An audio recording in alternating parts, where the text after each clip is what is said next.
Ola, son Uxía Fernández Garrote e estes son os meus avós, Carmen e Gil, os pais da miña nai, que os van a contar un conto. Bueno, pois en realidad é unha historia que me contaba o meu avó, que era dunha estatura baixa, pero era forte e valente, non tiña medo. Unha vez tiña unha novia en Vilar das Tres, porque eu vivía nas Caldas, onde tergo Axuntamento de Canedo, e tiña unha moza e queríanlle pegar, non querían, era unha moza moi guapa, e non querían que pasara.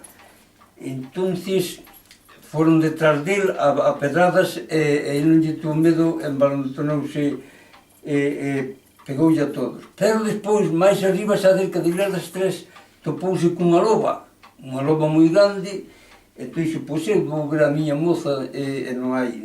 Entonces o lobo enseñou os dentes e veu ca del, e il parapetouse así contra unha pedra moi grande e colleu a abrir a boca o lobo, meteulle a mão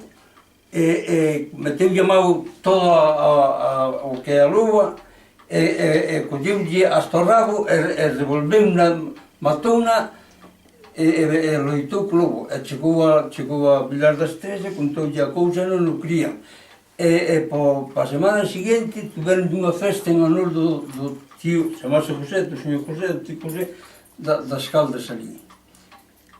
E bueno, esa foi unha anécdota que me contaba, que non sei se foi verdade ou non, pero el valente era lle apreciado. Bueno, agora a boa a ver se contamos. Moitas grazas. De nada. Non sabe ningún, conta, que non o sei.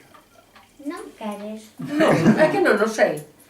Bueno, pois entón terminamos xa.